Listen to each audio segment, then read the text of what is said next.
This is just a note. Today's episode is about gun safety, which means it is also about gun violence too. Please take care of yourself as you listen.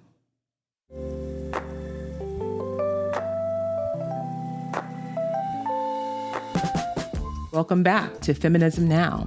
I'm Christian F. Nunes, the National President of the National Organization for Women. In every episode, I speak with leaders and activists on the front lines fighting for equality, justice, and peace. Our theme this season is Women Leading Democracy. We're talking about issues that are important to women and our allies. And one of those issues is gun violence. In the 2022 midterms, gun violence was listed as one of the top 6 priorities for voters, higher than immigration or education. NOW is committed to ending violence against women in all of its forms. And one of those forms is gun violence.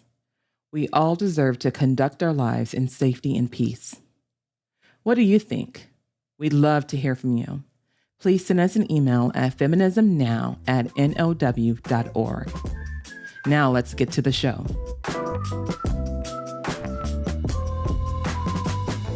So many people in this country are parents and many are students. Some are both.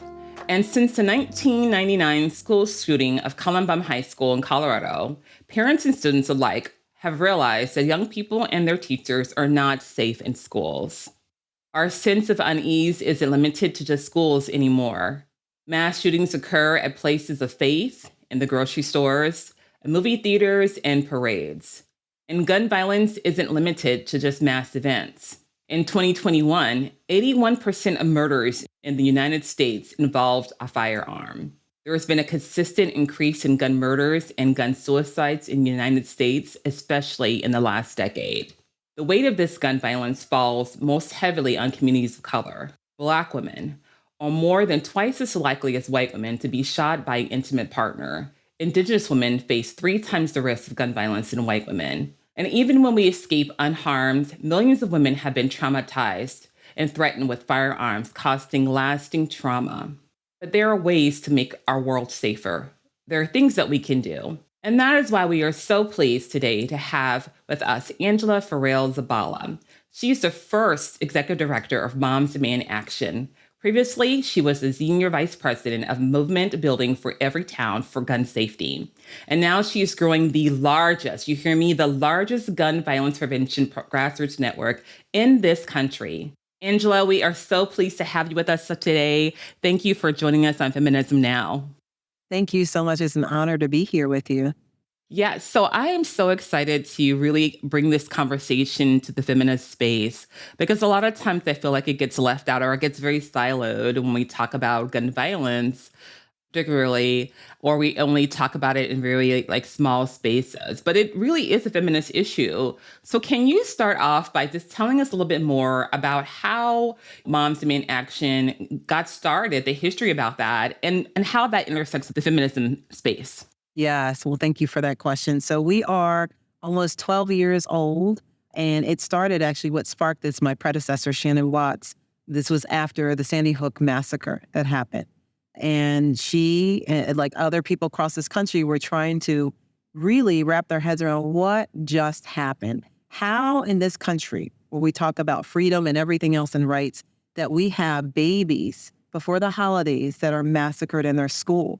This was the first time, probably many people, I think outside of, you mentioned Columbine, which we're at the 25-year marker of that tragedy, the first time people had to really sit and contend with the fact that their schools were no longer a safe place to send their kids. Now, Columbine was the first time, but I do believe that people felt like that was a one-off. Now we're seeing, here we are again.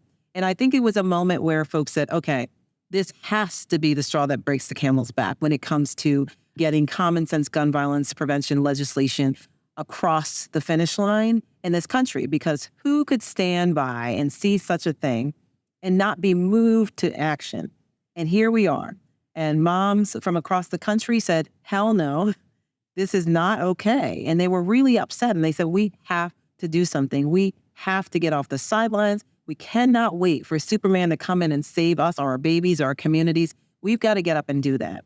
And so this has been a build over that 12-year period where now 10 million strong across this country. We're in all 50 states plus the District of Columbia. And we like to say mothers and others. We've got students demand action. We've got all kinds of leaders that are coming together from all walks of life to say, we have got to do something more than thoughts and prayers and wait for someone to save us. Absolutely. I love that about the fact that mothers decided that they are going to take this in their hands and start being advocates and activists and to demand change. And also, you're very nonpartisan. But one of the things we do know is, they've really tried to make gun violence and the discussion about the issue of gun violence kind of like it's been politicized lately. Wouldn't you agree?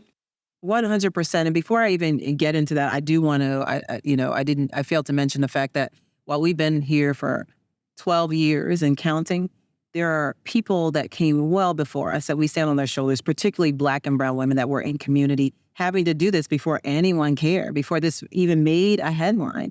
They were having to bury their babies or members of their family and community, and they were figuring it out, and they still are. So I just want to make sure that I honor that, because I wouldn't be here doing this work if it not for them and not for the folks that came before me. But yeah, I think it's important when we look at how this become political to just think about this is common sense. Leading cause of death for kids, teens, and young adults in this country, right?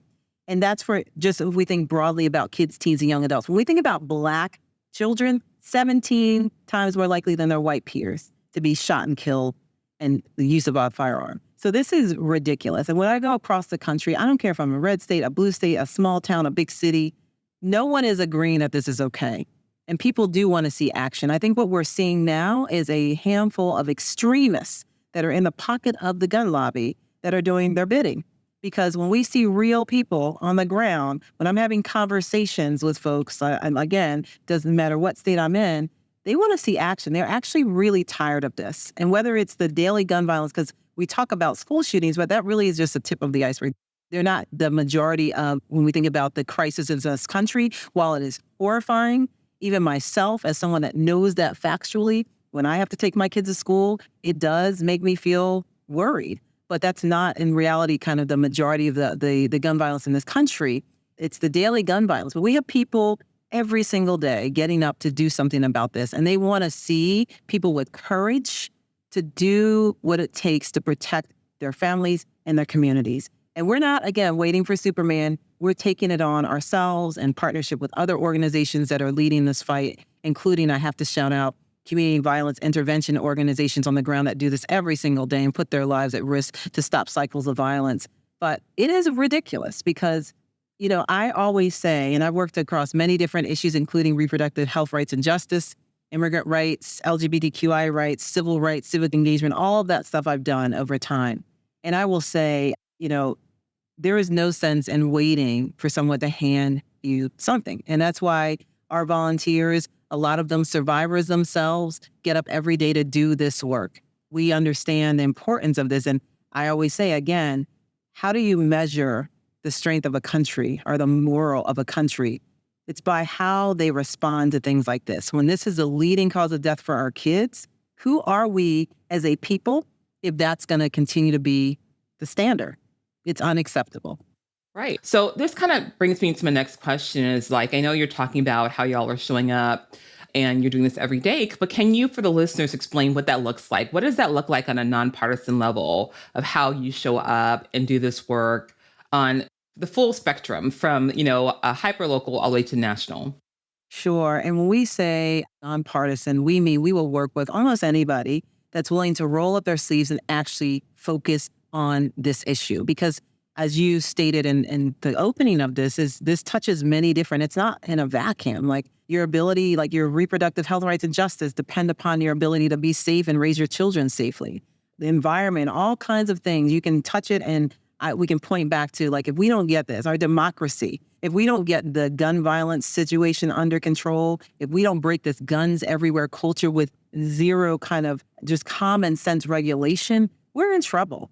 We're in trouble. So what does that look like from day to day? From hyperlocal, we have volunteers, again, like I said, many survivors that get up, and it may be as simple as having a conversation or meeting with community members to talk about what's at stake, what's at risk, what are they seeing in their communities, and start to really asset map and figure out how do we start to bring some resolution here, knowing that one pathway is definitely working on a legislative pathway, figuring out what kinds of policies and things that we can get passed, that we can work with our champions that are very important. That's why elections matter. We can come back to that later. But our champions that are moving the work, but also showing the people that aren't willing to have the courage to stand up for families, you have an opportunity to do this with us, but you also can decide not to, and you can lose your job because we're going to come for you because this is not okay. So it can be something like that. We have a lot of our volunteers that have organically, and now we've very intentionally started to help build them to run for office, because we know that it's not just fighting for good policy. It's not just out in these streets and doing the day-to-day. It's about also building the bench of people that are going to step up and actually lead with courage like they should. So it's anything from that, testifying at hearings and such, door knocking when it comes to electoral season or any campaigns that are happening locally, whether it's hyperlocal, state level, or federal elections. We engage in that. We work closely, any members of Congress. We want to help them to think about policies and bills and things that really going to have the effects that we know that communities are desperately looking for. They're their day-to-day, the material things that are going to change and make sure that they're not just trying to survive, but they're actually thriving without the fear of gun violence. So we do a host of different things. And as I said earlier, not only is this Moms Demand Action, which is a part of every town for gun safety, but also Students Demand Action that are out here in these streets doing divestment campaigns on their campuses. Not only do we work with students in high school and college, we also work with students that may not be in college or in school, but they're still young people whose lives are at risk. And many times they may be survivors themselves and having lost several people, friends, family. And so we're working with any and everybody that's willing to step up and do the courageous and important critical work of trying to, get a handle of this epidemic in this country. That's so fantastic and so important, because what you're showing is, one, you're tapping into the holistic approach to it, and also using, I call it, the assets and skills and strengths of everyone who can be involved in this movement, so that no one feels they can be left out, and I appreciate that so much. But let's talk about policy and politics and elections a little bit. Plus, one thing that just, happens, we just saw in Tennessee, was that they passed the law that allows teachers to carry firearms in the classroom. When I think about the fact that they would not make efforts to do more preventative measures, but pass legislation for teachers who we know already probably have some bias, implicit bias, some institutional racism happening in these schools, and you want to do a lot of, other things happening, to carry weapons. What do you feel as someone leading, this gun violence prevention? What do you think that impact is going to have on the work that you all will have to do? Yeah, well, thank you for that question. I first want to start and say the way that I view this is Tennessee and any state, I think we have to separate the extremist lawmakers that are passing these ridiculous laws in the first place from the actual constituents and citizens of that state that don't want it. So Tennessee, might be hard. It's hard because of the people elected that don't have the courage. It's not because of the citizens or the people that are standing up every single day and fighting for this. They're literally going against the will of the people. Nobody wants that for their children. And in fact, I've worked closely and have built some relationships with some of the survivors of the Covenant School shooting there. And these women, and the reason I make note, because it is very easy when you think about the allies or the folks that you would expect that would show up to wear a red shirt, a mom's shirt, or go and rally or go and talk to their legislators. There are some people that aren't necessarily joiners of things. They've been living their lives, and now tragedy has impacted them in their community, and now they are stepping up. And I want everyone to know that when you step up and come to join me to fight this crisis, that's the right time, right? There's no such thing as like you weren't here before and everything. So a lot of these folks, they may be in communities that haven't been disproportionately impacted, and they're showing up and showing out and saying it's not okay. Law enforcement has showed up and showed out and said, this makes our jobs hard. This is not okay. Now, when we think about also arming teachers, there's a couple things that go to my head. I'm a mother of 4 kids. How ridiculous is it that I want to pull up and drop off my kids to a school that basically feels like a prison of some type. What does it look like? How does it impact students who may also be survivors and traumatized when there's a teacher? And it's not just teachers, it's faculty too. So that means the person serving the lunch, it means it could be the custodian, are armed. What is that saying to our children that are already the lockdown generation, right? Number two, imagine these teachers are already, again, through drills or trained that if something does go wrong, that they are pulling the kids together, making sure they're keeping them quiet, pulling down the blinds, doing all the things you do, keep away from windows. But now you're adding the extra burden that they're going to go confront a suspect and leave maybe a class of kindergartners there to fend for themselves. How absolutely outrageous. And then add this, law enforcement is trained to do this. And even in these types of crises, their accuracy and things change. Like when the adrenaline's running. So now you have a teacher, I don't know how much training they're giving, but there's not enough. And they also didn't sign up for this. They signed up to teach. So it's absolutely outrageous. And I can tell you that the majority of people don't want to see that. Not in Tennessee, not really anywhere. And this passed in Iowa as well. It's up in Missouri and Alaska. There's other states. This is a trend that's happening. We're going to keep showing up and fighting. We're going to keep building the coalition of the willing that are going to stand up and say, enough is enough. And while that's important for us to do, it's also equally important to build a bench of leaders that will have the courage, again, to not do such ridiculous things. This is not proactive. Do you understand that we're arming more people? If more guns made us safer, we wouldn't even be talking right now because we'd be the safest place on the planet. That's not the case. Tell me what happens when the teacher doesn't securely store that firearm and a kid gets a hold of it. Also, tell me when a faculty or teacher, who are humans as everyone else, has a bad day or something happens, whether it's threatening someone with a gun or any incident happens or it goes off in their pocket or whatever, wherever, however they're holding or not putting and storing the guns. Like, this makes no sense. We're turning this into a situation that only can escalate. And so we're going to keep fighting. And most of all, we're going to remember the people that did not stand up for Tennesseans or whomever else, whatever state, other states are doing this, and we are going to come for them, period. And just think about the fact that when we usually have when we think about, we want to focus on mass shootings or when shootings happen at school, there's a good portion of the time that the people that are perpetrating are former students. So now you have a teacher like, I'm going to be confronting a former student, like a shoot-off. What is this? So I think, again, we want to focus, and I want to make it very clear, because I said we're going to come for folks. I don't want that's and not in a violent way, in the political way, electorally. If you're not doing your job, you can find another one, okay? Because this is not where you need to be if you're not willing to stand up and do what's going to make people safer and the will of the people, frankly. So we're not going to let up. Yeah, accountability 100%. So we're not going to let up.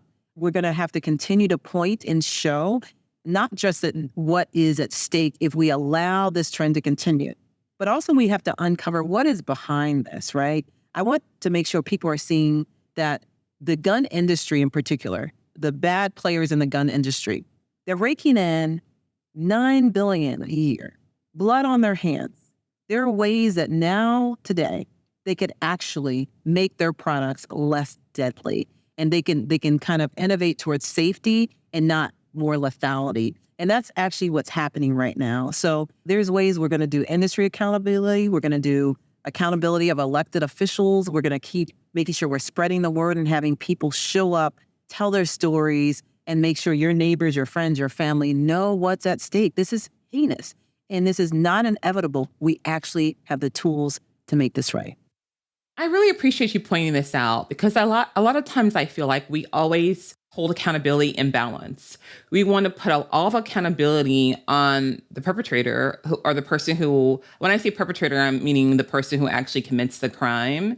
And they're not, to me, the only perpetrator in it, right? So they're just a person who actually committed the crime. But the person who made semi-automatic weapons available to everyday persons on the street, why does anybody need a semi-automatic weapon? It is not a sport. It is not a sport hobby type of, weapon. So you have to think about, like you just named, the people who are producing and manufacturing these weapons, the people who are selling them, the people who are using this to make profit.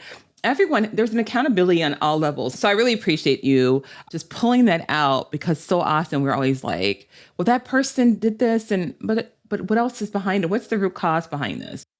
Right. Let's go up the chain and see how it got to this place in the first place. You mentioned having weapons of war. That's one thing. They have no place in our communities, neighborhoods, and streets. We work closely. I have veterans in my family. I have gun owners in my family, and nobody agrees that this makes any sense. And we work closely with veterans too. We have a veteran advisory council in every town, and many of them are like, we have, the motto is safety, training, and accountability. And how is that happening in kind of average civilian, even on base? Like, you can't just carry your weapon around so there's ways, like, if we are not, again, against Second Amendment. So if you're a gun owner, you must be responsible. And there are weapons that we should not have accessible to everybody.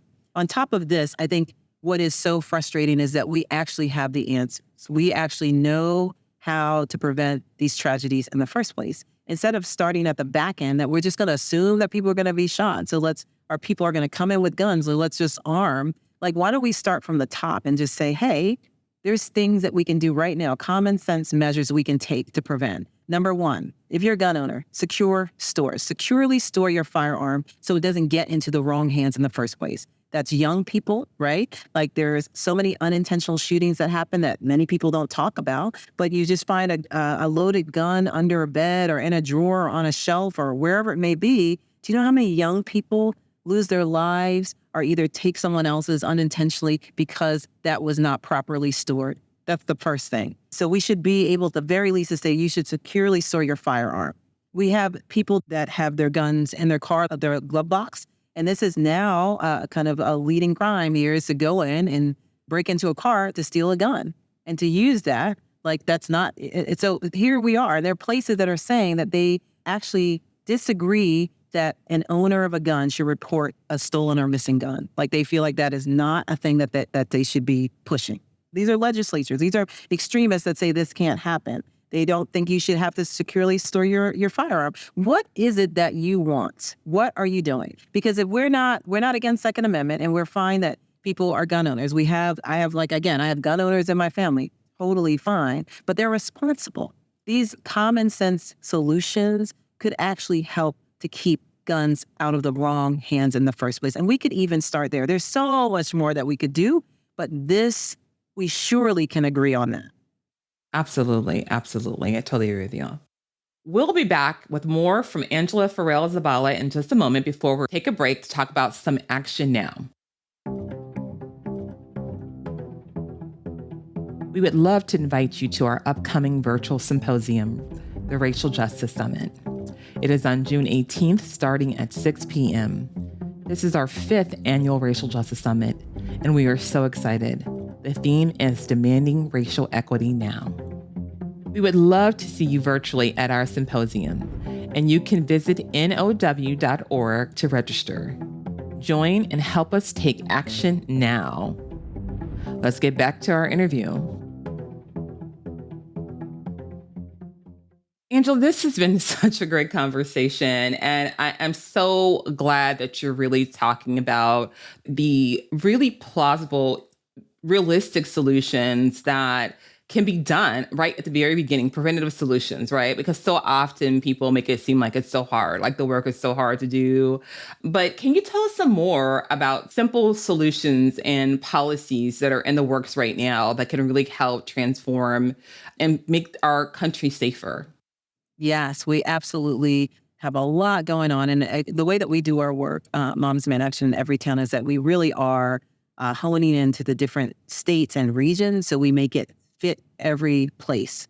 And so some of the things that we're, in addition to, I mentioned secure storage, we're thinking about extreme risk protection orders. This allows someone to flag if there is a person that is in crisis and is a danger to themselves or others. When we talk about gun violence, I'd be remiss if I did not mention it's not just homicide, gun homicide, which most people think about. Gun violence is gun homicide. There's pieces around domestic violence and intimate partner violence. There is gun suicide. There's unintentional shootings that happen, and of course, police violence that happens. So we're looking at the totality of that. So background check, something very simple. You've got to go through a background check to make sure that you are okay to have a firearm.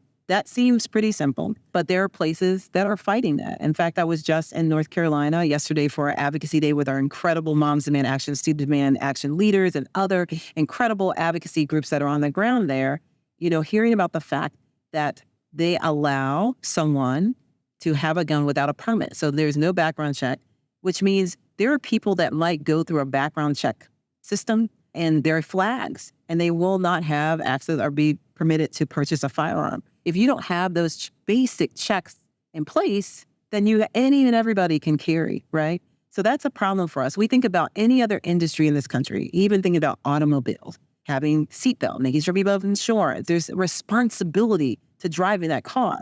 Yes, people will always say this, well, it's not the gun or it's not the car. You're right. But we have to have the sense, we have to have common sense around how we regulate and ensure that even though you have the right, for instance, to operate a motor vehicle, you should be trained, you should be licensed, you should have insurance, you should wear the proper seatbelt and make sure your cars are maintained.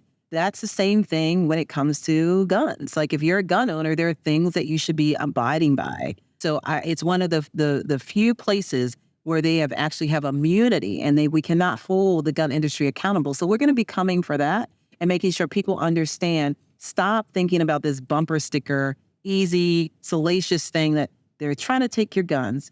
What we're trying to do is have common sense here. What we're trying to do is save our children. What we're trying to do is make sure you can go to school and learn. What we're trying to do is make sure that your walk from school to home isn't a dangerous route. That's what we're trying to do. It's very simple. And everyone can relate to these things. I mean, I'm a mother of soon to be 5-year-old in 3 weeks, Black boy. But I mean, and it's fearful for me to think about what's at stake for him. Because one, he's super tall, right? He's 4. He's already like 4 feet tall, right? So super tall. And people automatically assume he's older.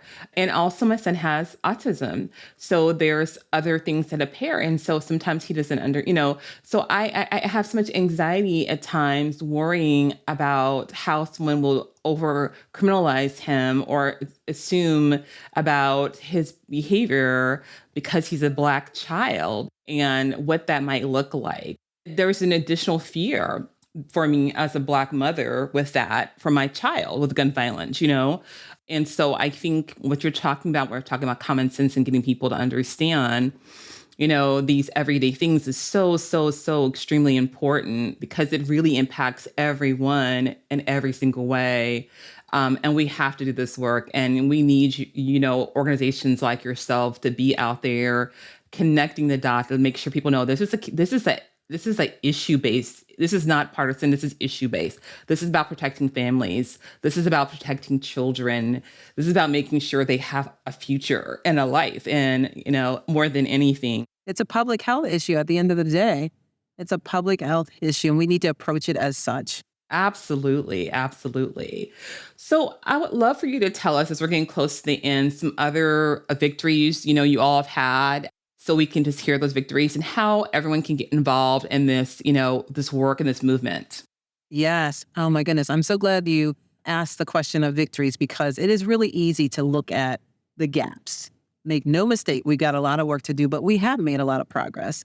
Just over, 11, 12 years ago when we first started Moms Demand Action, this was a third rail of politics. No one could talk about this and be unscathed. It was just like a lightning rod issue.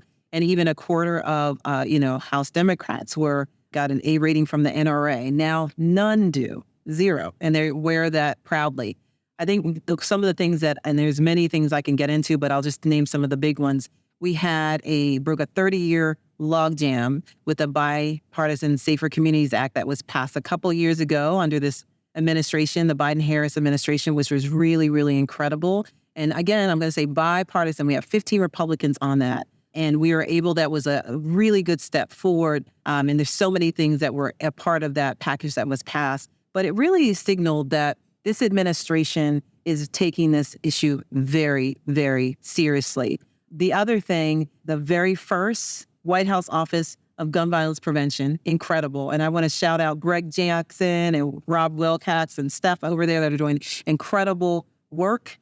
Incredible work. Again, that shows you their commitments. So those are 2 big things. we've had so many state victories. We've blocked so many across this country in different states. We blocked about 95% of the bad bills that were coming out through the NRA. We have done things in many states, including about 11 states now, to ban assault weapons. Everything. We are looking at every single option from legislative to cultural and ways that we're actually having people utilize their platforms, whether it is we have more and more athletes and other celebrities coming out just to speak not only their own, some of these folks, their own survivor stories, but actually using their profile and using their platform to say, hey, we have a responsibility in this country to do everything we can to protect our communities and our children, most of all. So we are always looking for ways to make sure that we can get this across the finish line because it's an all hands on deck time, right? This is affecting, again, there are people more disproportionately affected, Black and brown folks in this country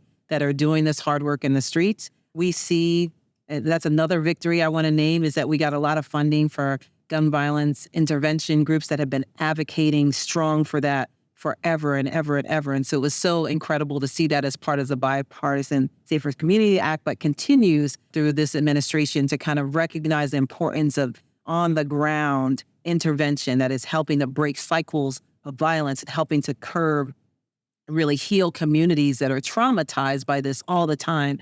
And many of those stories never even break a headline. So there's a lot to be done, but look, we're moving this, and people most of all are running and winning on this issue. I was in Virginia just for the midterms, and we're having an election coming up. There's elections happening all the time. And we see that folks are stepping up and talking about how important this issue is and what they want to do to make sure they're keeping our families safe. And that is driving voters to say, yeah, you're right. I am tired. They are winning on this. So this is not something to run away from anymore. And so we are fired up and ready for the upcoming election to make sure that we are out here strong, that we're supporting candidates that are going to make sure that they are prioritizing the health and well-being of our families. I am so excited to hear all of this, these victories. I think it is wonderful. Thank you for all that you're doing to lead the way as a woman of color, as a Black queer woman that is doing the work. I think it just is so amazing. So I just appreciate you doing all this work because it shows why you are so needed in this movement, because you can represent and speak to the narrative of those, directly impacted. So I really appreciate your leadership in this and the work that you're doing. So can you share with us how someone can get involved in this if they are interested in this movement?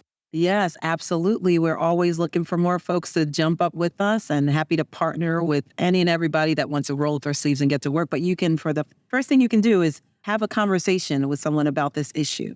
Really talk about why it's important. Don't shy away from folks who are like, oh, they won't be with me. Have a conversation. That human to human is so important. The second thing is you can text READY to 64433 and get involved with Moms Demand Action. And if you're a student, you can also reach out to us and we can get you involved with the student groups there that we have here across the country. But someone will reach out to you directly and figure out what is it that you want to contribute. Nothing is too small, nothing is too big. There's no prerequisite. Well, thank you so much for being here. And for the listeners, I want you to make sure that you are doing something, whether you're getting out there voting. If you know someone who's not doing what they do, elected official, hold them accountable. Make sure you're supporting Moms Demand Action and Everytown. Thank you so much, Angela Ferrell-Zabala, for joining us today on Feminism Now. Thank you, listeners, for being with us as we use season 2 of our podcast to showcase people making a real difference to women and their allies in democracy. Stay tuned for our next episodes as we cover the issues that affect women most: childcare and voting rights, reproductive justice and gun violence, the rise of Generation Z, and the need for healthcare for all, from affordable prescriptions to gender-affirming care. This podcast, Feminism Now, is a production of the National Organization for Women and Vox Topica. I'm Christian F. Nunes, NOW's national president. And if you like what you hear, please go to now.org, read up on our core issues and our approach to advancing women's equality, and get involved. We'd love to hear from you. Send your thoughts to feminismnow@now.org. Thanks for listening, and we'll see you soon.